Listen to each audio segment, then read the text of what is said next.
Bienvenidos estudiantes de la clase de Química General 1 a este video tutorial donde vamos a comprender qué es una molécula. La definición que nos da el libro sobre molécula es que es un agregado de por lo menos dos átomos en una colocación definida a través de enlaces moleculares, ¿verdad? Llamados también enlaces químicos.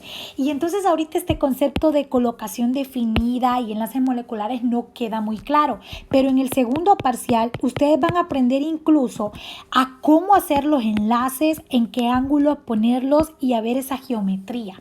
Por ahora, como no tenemos todos esos conocimientos, vamos a establecer una regla general o una rule of thumb, como decimos, una regla como que por ahí me guío, ¿sí? Que es como vamos haciéndonos una idea de cómo es el asunto, pero ya en el segundo parcial ustedes van a poder hacer un cálculo exacto para ver cuándo están hablando de una molécula. Y entonces, ya les decía yo en el video tutorial anterior que si se unen átomos de elementos que están bien lejanos, unos bien a la derecha, a la izquierda y otros bien a la derecha, pues vamos a formar compuestos iónicos. Pero los compuestos moleculares se formaban con átomos que estaban bien cerca en la tabla periódica. Y entonces, por ejemplo, cuando nosotros agarramos el carbono y el oxígeno que están bien cerquita, ¿sí? Como están bien cerquita, nuestra regla del pulgar va a ser, ok, están cerca, van a formar un compuesto molecular, pero en el segundo parcial van a entender realmente por qué. Y entonces, ¿qué es lo que sucede? El carbono y el oxígeno que están bien cerquita forman lo que se llama un compuesto molecular. Pero básicamente todo esto viene porque ellos comparten electrones. Y podemos decir que ningún elemento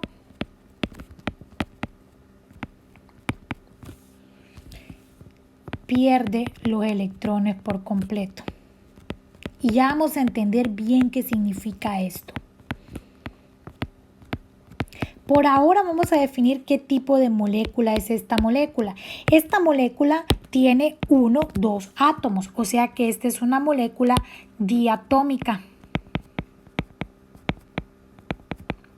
¿Sí? Esta es una molécula que contiene pues solo 2 átomos y este es un buen ejemplo de una molécula diatómica. Ok, ahora, ¿está formada por átomos del mismo elemento? No, no está formada por átomos del mismo elemento, pero tiene 2 átomos. En este caso pues son átomos distintos. Ok.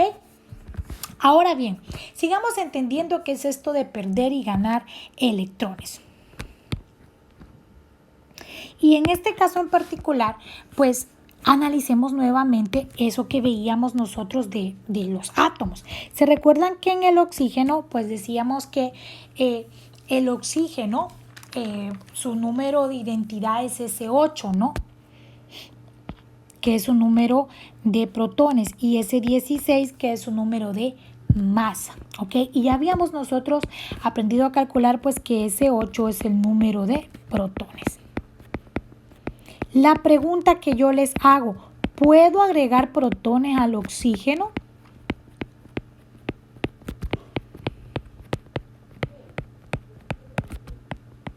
La respuesta es no. ¿Por qué? Porque si yo agrego protones a este átomo, básicamente lo estoy transformando en otro.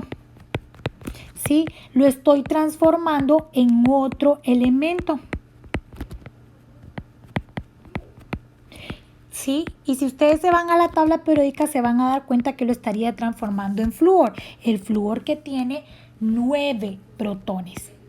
Entonces, un átomo no le puedo agregar protones. ¿Ok? Porque si yo cambio ese número de protones, estoy cambiando el elemento. ¿Le puedo quitar protones? Tampoco, porque si yo le quitara un protón, y esto lo vamos a hacer de otro color, ¿qué tal si yo quito un protón? Al quitar un protón, entonces estoy hablando del átomo cuyo número de identidad es el 7. Y si ustedes se van a la tabla periódica, pues estoy hablando de el nitrógeno. El nitrógeno tiene 7 protones. Entonces, no puedo mover los protones sin cambiar la identidad del átomo, del elemento. ¿Qué puedo mover?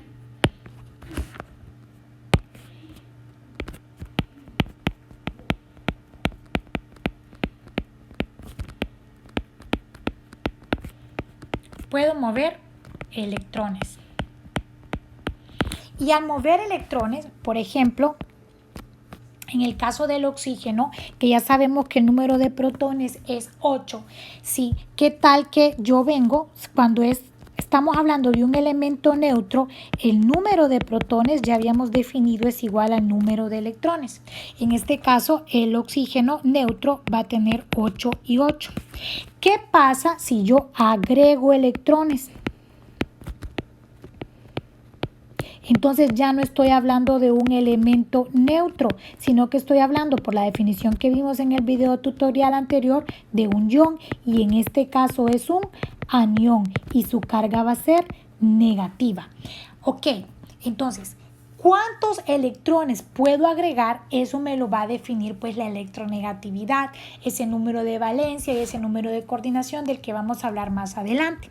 Si yo agrego 2 electrones, entonces la carga de este oxígeno va a ser -2, porque ya también habíamos visto en el libro que la carga de los electrones pues es -1 en general. Entonces va a ser este mismo átomo de oxígeno, pero al colocarle la carga -2, estoy hablando de que este es el anión, y al colocarle aquí el 16 y el 8, estoy hablando de que este es el anión que tiene 8 protones, ¿cierto? 8 neutrones, pero electrones tiene 8 más 2, que es igual a 10, porque estos dos son los que dan esa carga negativa. Y entonces electrones tiene 10. Y por eso viene esa carga negativa de -2. ¿Por qué?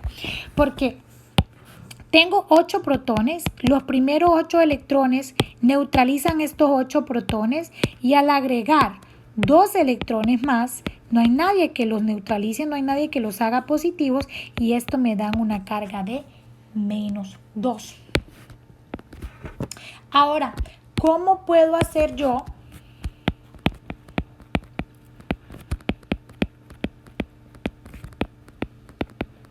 un catión? ¿Se recuerdan que el catión dijimos que era un ion que tiene más protones? ¿Ok? Un ion que tiene más protones. Y en ese caso entonces yo tengo que pensar en el sodio. Ok, el sodio, su número de identidad es 11. ¿Sí? Ese número de identidad, se recuerdan ustedes que es el número de protones. Ese es un número de identidad. Ahora bien, el sodio tiene aproximadamente una masa de 23. 22.989723. ¿Ok? Entonces, como átomo neutro, si lo veo así como está ahí escrito, puedo definir, tiene 11 protones, tiene 12 neutrones. ¿Cómo puedo encontrar cuántos electrones hay? Como no hay nada que me identifique aquí arriba la carga, voy a asumir que es neutro, porque no hay nada que me identifique la carga. Y si es neutro, quiere decir que el número de protones es igual al número de electrones. Pero, ¿qué pasa ahora si nosotros cambiamos esto? Y ahora tengo el sodio más 1. Siempre va a tener 11 protones y 23 neutrones. ¿Por qué siempre va a tener 11 protones? No puedo aumentar aquí a 12. Si aumento a 12 ya estoy hablando de otro elemento que es el magnesio. El magnesio es el que tiene 12 protones. Recuerdan, el protón es el número de identidad y si yo lo cambio, cambio el elemento. Entonces, ¿cómo puedo definir cuántos protones tiene? Pues 11 protones porque su número no cambia. ¿Cuántos neutrones? 12 porque no he cambiado el número de masa. Pero ahora, ¿tengo la misma cantidad de electrones? No. ¿Qué pasa cuando yo tengo 11 protones y los vamos a hacer de color azul? 1, 2, 3, 4, 5, 6, 7, 8, 9, 10, 11.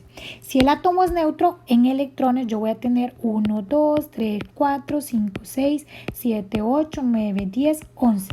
11 electrones y 11 protones para un átomo neutro. Pero en este caso no es neutro. Tiene una carga positiva y si tiene una carga positiva quiere decir que tengo más protones. Como no puedo cambiar el número de protones, ¿qué cambio? los electrones. Entonces quiere decir que este átomo, que es un catión positivo, ha perdido electrones. Entonces, esos cationes positivos pierden electrones. ¿Ok? Y en este caso en particular, este va a tener 10 electrones para que la carga sea de más 1. ¿Ok? Y entonces, si nos volvemos nuevamente a aquella tabla periódica que revisamos por acá, vamos viendo que estos van obteniendo carga positiva, ¿verdad? Y estos van teniendo carga negativa. Ya habíamos hablado, estos les gustan más los electrones. Entonces, en este caso estos han perdido y estos han ganado. Pero ¿qué pasa con las moléculas? ¿Qué es lo que hemos estado hablando? Ninguno pierde ni ninguno gana. Los comparten y a eso nos referimos. Comparten electrones. La meta de todos los elementos es parecerse a los gases nobles. Entonces estos, para parecerse a los gases nobles, solo tienen que ganar un electrón. Por eso generalmente su carga es -1. Y a estos, en vez de caminar todo esto, les sale más fácil perder un electrón para parecerse a ellos. En el segundo parcial este concepto va a quedar todavía más claro, pero ahorita eso es lo que vamos viendo. Entonces, si volvemos nosotros a este concepto de moléculas diatómicas que tenemos por acá, con esa regla que dijimos, esa regla general, es las moléculas que están más cercanas, ¿verdad? O los elementos que están más cercanos al unirse forman compuestos moleculares donde ningún elemento pierde electrones. Ya explicamos a qué nos referimos con perder electrones. Vimos que este es un tipo de molécula diatómica. Ok, y para ir finalizando con este concepto, vamos a volver a la tabla periódica que ya habíamos estado trabajando. Y si nosotros nos vamos, ¿verdad? A estudiar esta tabla periódica, podemos no solo simplemente estudiar qué tipo de isótopos tienen, también podemos hablar de las propiedades. Entonces, si ustedes se fijan, lo que está en color azul, como el mercurio, son líquidos. El mercurio es líquido, el bromo es líquido. Lo que está en color rojo, como se ve aquí en la tabla, son gases. Nitrógeno, oxígeno, flúor, cloro, son gases. Y lo que está todo en color negro, que el elemento, el símbolo del elemento está en color negro, pues son sólidos. ¿Ok? Son sólidos. Y entonces eso es muy importante porque generalmente estos elementos que se encuentran como gases se encuentran como moléculas diatómicas, excepto los gases nobles. Y entonces, volviendo a esa tabla periódica, pues voy a repetir, todo lo que está en rojo está en gases, gas, gas, gas, gas. Todos son gases. Generalmente los que están como moléculas diatómicas, como gases, perdón, son moléculas diatómicas de forma natural. Y entonces, una forma en la que podemos encontrar, ¿verdad?, esos elementos que son gases, como por ejemplo el hidrógeno, es como molécula diatómica. O sea, un hidrógeno se unió con otro. Tengo dos átomos de hidrógeno. Esta es una molécula diatómica. Porque en este caso no solo están cerca de la tabla periódica, son el mismo elemento. Sí. ¿Qué otros elementos se encuentran como moléculas diatómicas? Lo pueden ver ustedes en la página 50 de su libro. Sí, y está, por ejemplo, el nitrógeno, generalmente se encuentra como molécula diatómica, el oxígeno, el flúor, el cloro, el bromo y el yodo cuando están como gases. Nos referimos a ellos como moléculas diatómicas, formadas por el mismo elemento y por eso son moléculas. ¿Ok? Ahora, ¿existen moléculas poliatómicas? Sí.